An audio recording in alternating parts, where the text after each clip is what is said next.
수준이 굉장히 좀 높습니다. 그리고 특징이 지금 박상호 회원이 우리 박상호 카페들하고 말씀했지만 8만 2천 명입니다. 그런데 제 유튜브 구독자가 16만 4천 명이에요.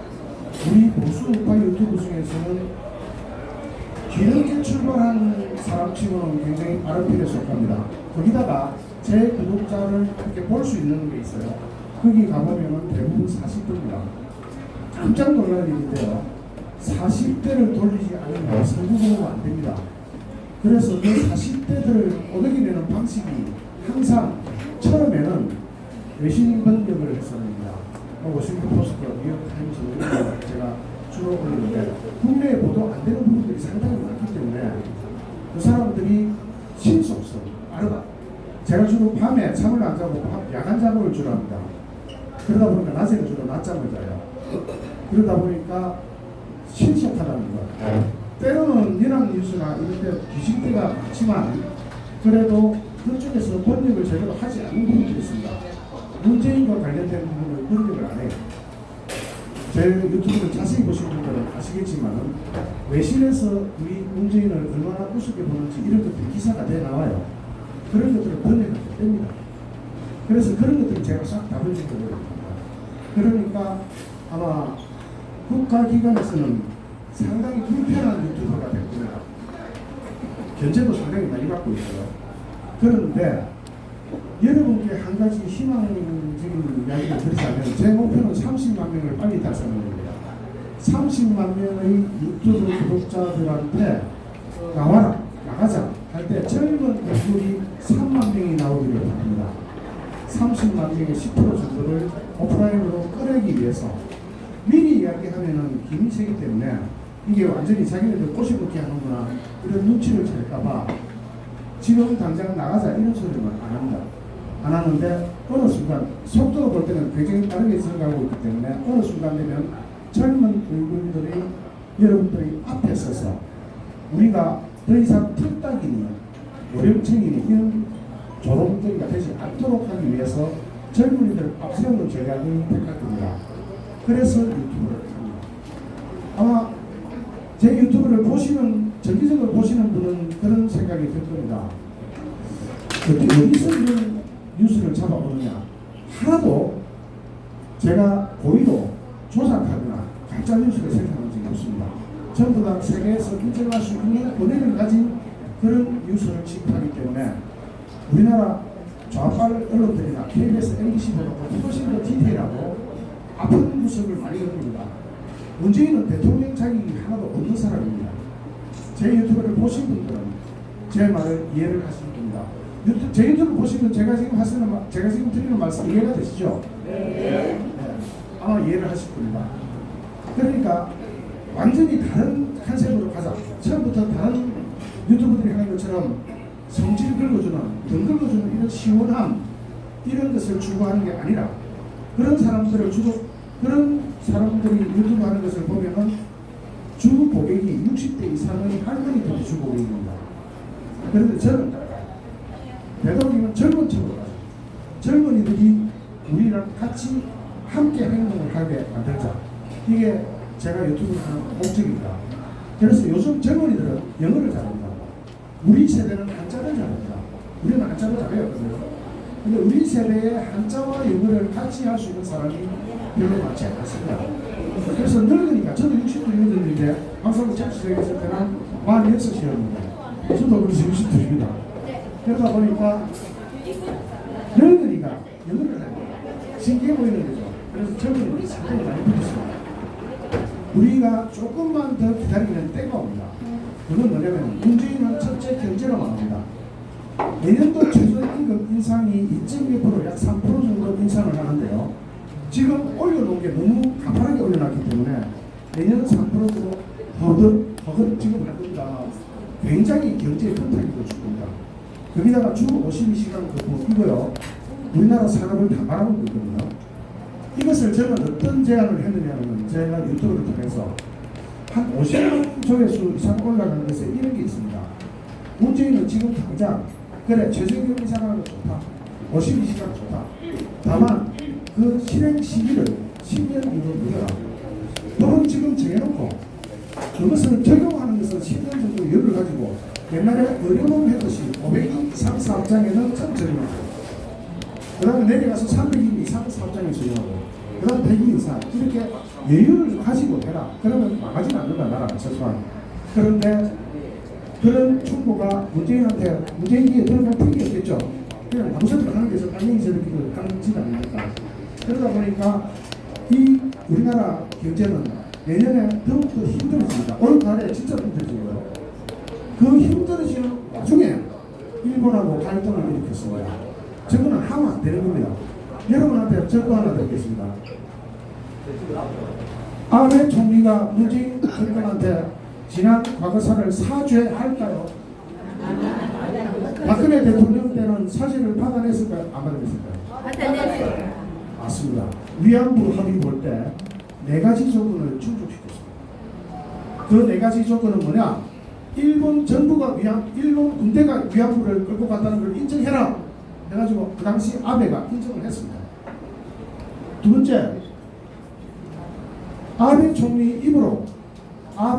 입으로 사죄를 하라, 사과를 하라, 사죄를 하라 했는데 아베가 사죄를 했습니다. 이것이 어디에 들어가면 나오느냐면 다른 데 갈 거 없습니다. 네이버에서 돌아가시는 길에 박근혜 치고 박근혜 안 쳐도 됩니다. 위안부 합의라고 치면 거기 다 나옵니다. 아베한테 사죄를 받아내거든요. 이거 기적 같은 일입니다. 여기다가 우리 돈 10원도 없이 일본 정부가 크든 작든 다 물어내라 해가지고 10원을 받아냈습니다. 지금 문재인 정부는 일본한테 우리 기업 50%, 일본 기업 50% 반땅치자 이렇게 합니다. 왜 우리가 돈을 냅니까? 사실 이 강제징용 해간 데가 일본 군국주의지 우리가 강제징용을 했습니까? 우리 기업이 왜 돈을 내야 됩니까? 그런 말도 안 되는 합의를 지금 시도하고 있는데 그것조차도 일본한테 거절당했습니다. 즉 뭐냐면 일본이든 미국이든 중국이든 문재인 알기를 동네 개버릇처럼 한다는 거예요. 중국에 가서는 공식적으로 국빈 방문으로 갔습니다. 여러분 놀라지 마십시오. 국빈 방문으로 가서 중국 정부로부터 밥 몇 끼 얻어먹는지 아시는 분? 두끼 제 유튜브 보시면 아십니다. 2끼 딱 얻어먹었습니다. 나머지는 전부 혼밥. 미국에 가서는 단독 정상회담을 몇 분 했는지 아시는 분 손들어 보십시오. 2분. 무슨 이자고 원수진 같습니다. 국가 원수가 외국에 가서 단독 정상회담을 2분 하는 것은 우리나라 대한민국 역사상 단 한 번도 없었던 겁니다. 이렇게 망신을 당하고 있습니다. G20 일본 오사카에서 열렸던 G20에서 우리나라 문재인이 사라졌습니다. 6번 회의가 열렸는데 2번 그것도 잠시 앉았다가 자리에서 일어나가 어디로 가 도망을 가버립니다. 전 G20에 모였던 전 세계 정상들이 회의를 하는 자리에서 대한민국 대통령만 자리를 비우고 도망을 가버립니다. 6번 회의가 있는데 2번 그것도 잠시 참석하고는 어디론가 사라졌습니다. 어디로 간 줄 아시는 분? 그 사람이 지금 정신이 좀 온전하잖아요. 다른 단독 정상회담 하러 갔다고 했는데 그 단독 정상회담 하러 갔다는 그 나라 정상이 G20 자리에 앉아있고 문재인만 없습니다. 그게 단독 정상회담입니다. 완전 악수만 했다면 그게 말이 되죠. 그러니까 외교로 나라를 말아먹는데 외교만 말아먹으면 돼요. 근데 외교가 경제나 국방을 건드리면 안 됩니다. 그죠? 그런데 전통으로 우리나라 경제를 건드리는 일본 아베의 행보지만 아베가 못된 짓 하는 겁니다. 그건 맞습니다. 아베가 못된 짓 하는 거지만 그런 불상사를 초래해서 우리나라 경제의 모가지를 올가는 것입니다. 그 다음 국방, 외교가 국방에 영향을 미치는 것은 굉장히 큽니다. 국방에 있어서 일본과 우리가 맺은 조약에 지소미아라는 게 있습니다. 한일 정보 교류 협정입니다. 여기에서 우리는 어떤 정보를 받고 있냐면 일본이 지금 위성을 10기 정도 운영하고 있습니다. 인공위성. 거기다가 24시간 내내 교대로 이 위성차기가 떠서 북한 지역을 쳐다보고 있습니다. 여기에 관한 정보를 몽땅 다 받습니다. 우리가 주는 것은 휴민트, 즉 인적 정보, 북한에서 넘어온 탈북자들의 정보 이런 것을 일본에 줍니다. 실시간으로 북한이 미사일을 쏘면 그 정권을 받을 수 있는 나라는 일본밖에 없습니다. 미국도 관리를 필요합니다. 왜냐하면 미국도 일본이 생산한 정권을 가지고 두 번째로 분수하는 그런 입장에 있습니다. 미국은 나토, 이란 이런 데 전 세계를 신경 쓰기 때문에 한반도에만 국한할 수가 없어요. 중국도 신경 써야 됩니다. 그래서 일본한테 맡겼습니다. 그 정권을 받지 못하게 하면 어떻게 됩니까? 어느 순간 미사일이 뜨는 순간에 멈춰있습니다. 그런 짓을 하고 있습니다. 그러면서 그것이 말이 안 된다는 걸 자기네들도 알아요. 그래서 이 판을 친일 프레임과 반일 프레임으로 짜버리는 겁니다. 그리고 그것을 공격하고 진실을 제대로 퍼뜨리는 사람을 친일파라고 합니다. 우리가 친일파입니까? 저 일본 앞에 때려지기 정도로 싫습니다. 그런데 어째서 친일파입니까? 이런 식으로 나라를 홀랑 말아먹고 있습니다. 그 반면에 지금 박근혜 대통령님은 이 더운 여름, 저도 여름에 구치소에서 지내봤지 않습니까? 1년 7일 동안 같이 있었잖아요. 얼마나 더운지 모릅니다. 안주만 입고 있는데도 땀이 줄줄 흐릅니다. 이게 에어컨이 있으니까 그렇습니까? 그 더운 방에서 지금 지내시고 계십니다. 풀어주면 어떻게 됩니까? 글로 쫙 다 뭉치게 되죠. 지금 풀어준다 만다 이런 이야기가 정권 내에서 나오고 있는 것 같은데 저거는 사람이 아니라 악마가 하는 짓을 지금 하고 있는 겁니다. 그리고 박근혜 대통령한테 실제로 죄를 묻자면 박근혜 대통령이 돈을 해먹었어야 됩니다. 그런데 이름도 해먹었어요. 최순실이가 경제 공동체다. 그래서 네가 뒤집으셔라. 이런 죄를 물었는데 그게요 말이 안 되는 겁니다. 법적으로 없는 거예요. 우리는 박사모입니다. 박사모라는 이름이 너무 강해서 그리고 또 다른 목적을 가지기 위해서 이름을 하나 더 줬습니다. 그게 레지스탕스입니다. 레지스탕스는 어떤 이름이냐면 독일에서 독일이 프랑스를 쳐들어오자德걸 총사령관이 영국으로 도망을 갑니다. 항복하고 도망갑니다. 장수가 덕을 보이고 살아나는 것은 총사령관에 해당됩니다. 우리는 특기 총사령관 그렇지 않습니까? 그런데 영국으로 도망을 가가지고 거기서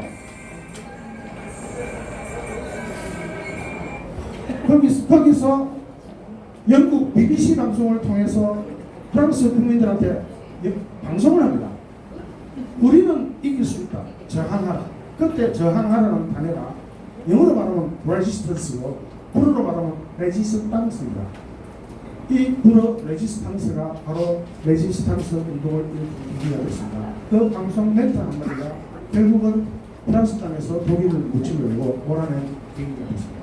그래서 우리가 레지스탕스라는 이름으로 활동하기로 했습니다. 제 방송인 이름도 정광용 TV이기도 하지만 레지스탕스 TV이기도 합니다. 우리는 지금 내년 총선을 앞두고 있습니다. 불과 8, 9개월 지나면 총선을 하게 됩니다. 이 총선이 우리한테는 기회가 되게 되는데 여기서는 무슨 수를 쓰더라도 이겨야 됩니다. 어떻게든 민주당 의석수를 줄여야 되고 종북 좌파들, 정의당 이런 의석수를 줄여야 됩니다. 그런데 한겨울은 말이에요. 미치겠습니다. 저거 가지고 뭘 어떻게 하나. 그러니까 그런 와중에서도 우리는 나중에 어떤 스탠스를 잡아나가야 됩니다. 다행히 정말로 다행스럽게도 박사모 회원보다 2배가 되는 구독자가 모였고 그것도 불과 4, 5개월 만에 모으는데 성공했고 그 구독자의 많은 사람들이 40대, 30대가 나타납니다.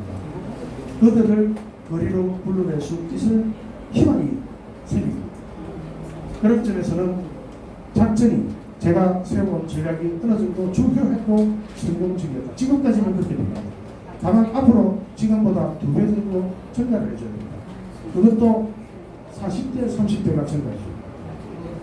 이 30, 40대가 무엇을 좋아하고 어떤 언어를 쓰는지 그리고 우리와 다른 점이 무엇인지는 이제 저도 공부를 해서 조금 알게 됐습니다. 그 사람들은 우리가 한자에 치는 것처럼 영어가 친숙합니다. 그런 점에서 하는 방식도 지금까지는 맞아온 것 같습니다. 지금 우리는 조금 있다가 8.15 행사를 합니다. 우리 박사모는 16년 동안 16년 전 그날 제가 3월 30일 밤에 저 혼자 1인 카페를 출발했습니다. 16년 동안 1년에 정부가 3번 있습니다. 한 번은 6월 6일 현충일, 장소는 국민묘지. 두 번째는 8.15 전국정모. 이거는 유경수 여사님 기. 장소는 마찬가지로 경장동 국민묘지. 세 번째가 11.6 박정희 대통령 기. 이날도 국민묘지에서 그런데 이번에는 8.15 때 단순히 국립묘지에서 점거를 하고 끝내는 것이 아니라 종로로 보신각으로 이동해서 거기서 집회를 하게 됩니다. 전혀 집회를 안 하고 있으니까 또 그것도 굉장히 사람들이 궁금해하는 사람도 많고 문제가 좀 있습니다. 그래서 8.15 때 우리 박상호의 결집력을 한번 보여주고자 합니다. 한 분도 빠짐없이 적어도 여기 오신 분들은 한 분도 빠짐없이 그날 동작동 국립묘지를 거쳐서 집회에 참석해 주십시오. 서울로 와주십시오. 이번에는 중앙에서 간소하게나마 김밥이 될지 뭐가 될지 모르겠지만 중앙에서 점심 식사를 무료로 제공할 것이고 단순하게 샌드위치가 될 수도 있고요. 그리고 중앙에서 받던 회비를 안 받습니다. 중앙에 모여있는 조금 남은 정말로 조금 남은 그 돈으로 8.15를 치르려고 합니다. 최대한 지원을 하고자 합니다. 할 수 있는 여건에서는 하고자 합니다. 여러분께서 한 분도 빠짐없이 그날 오셔가지고 우리 같이 동치된 의리, 우리 탄핵 때 울었던 그 심정 그대로, 그리고 앞으로 다가올 희망, 문재인 정부를 무너뜨리고 이 정권을 무너뜨리고 관련자들을 모조리 감옥에 보낼 수 있는 그날을 위해서 참석해 주시기 바랍니다. 고맙습니다.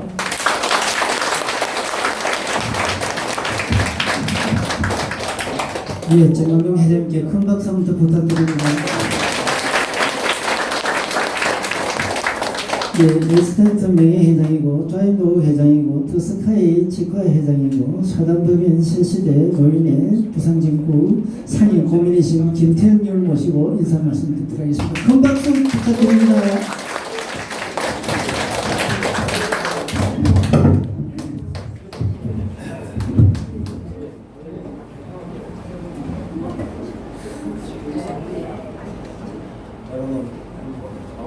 마이크를 바꾸지. 사회자 마이크 넘고 그 소리를 넘고 바꾸세요. 사회자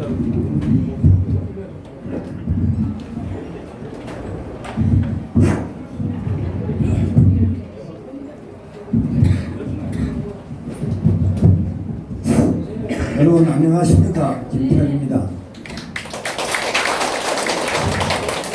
박사모는 선동원 노총이나 다른 집단처럼 자본력이 있거나 조직력이 있는 것이 아니고 돈으로 일어나는 조직이 아니고 오로지 애국심 하나로 똘똘 뭉쳐 이 나라를 적가하라는 세력들과 대항하기에 탄생한 자생적 애국 모임이라는 건 누구나 알고 있을 것입니다. 그러나 인터넷 수많은 언론 기사들이 박사모로 올바르게 보도하기 있기보다는 좌파들의 썩은 눈의 시각으로 평행된 보도를 하고 있습니다. 대한민국 경제나 안보는 관심도 없고 노총은